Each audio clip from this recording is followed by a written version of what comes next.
북한 이탈 주민 송환 문제로 언론과 여론이 뜨겁고 여야 정치인의 공방이 대단한 요즘입니다. 한쪽은 인권 유린과 강제 소환을 운운하며 직전 정권의 잘못을 부각하려고 합니다.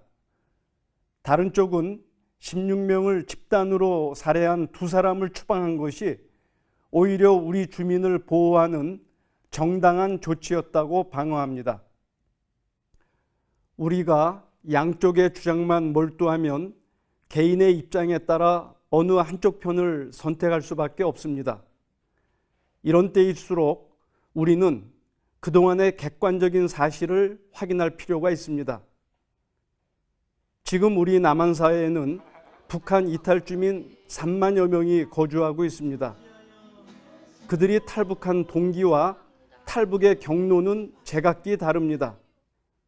생사를 걸고 탈북한 그들의 이야기를 글로 쓴다면 그들의 숫자만큼이나 다양한 넌픽션 소설로 소개해야 할 것입니다.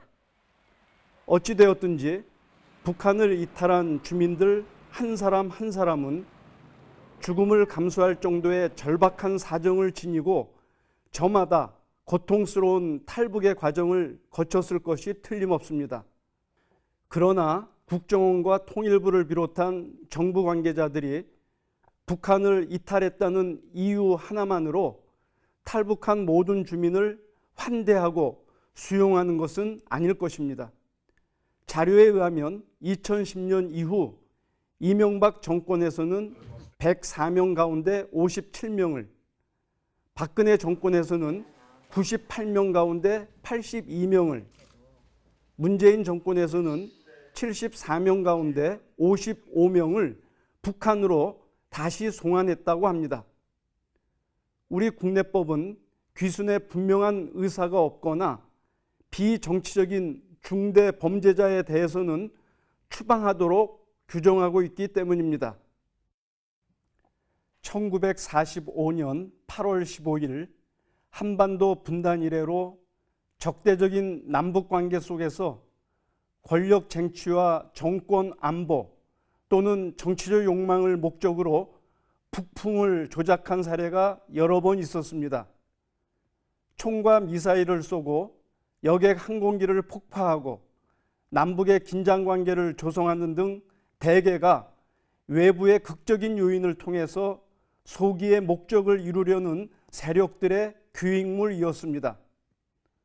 이러한 북풍들은 지금까지 사실 여부나 진실이 밝혀진 적이 거의 없고 여전히 미궁에 빠져 있습니다. 오늘 우리는 북한 이탈 주민 송환 문제 앞에서 보편적인 인권 문제를 직시할 필요가 있습니다. 무엇보다 남한에 거주하는 3만여 명 북한 이탈 주민의 인권 문제입니다. 우리는 그들에 대한 편견을 떨쳐버리고 그들이 안정적으로 자유롭게 살 수 있는 삶의 환경을 구축해야 합니다. 동시에 5,200만 남한 주민의 인권 문제 역시 긴급한 사안입니다. 우리는 부익부 빈익빈에 첨예한 상황에서 가난한 자, 비정규직 노동자, 사회적 약자들의 생존권에 우선적인 관심을 주어야 할 것입니다. 우리 사회의 산재한 인권 문제들을 침묵하거나 방치하면서 집단으로 살해한 범죄자의 송환에 대해서는 인권 유린이라 소리치는 정부 여당의 저의가 의심스럽습니다. 제기한 논란이 남북의 적대적 관계를 강화하고 평화를 깨뜨리기 때문입니다. 이제 정부와 여야 정치인 모두는 한반도의 인권 문제에 진정성을 갖고서 인권을 회복하고 평화를 만드는 일에 협력해야 할 것입니다. 예수께서는 이웃을 사랑하고 원수라도 사랑하며 평화를 만들 것을 요구하셨습니다.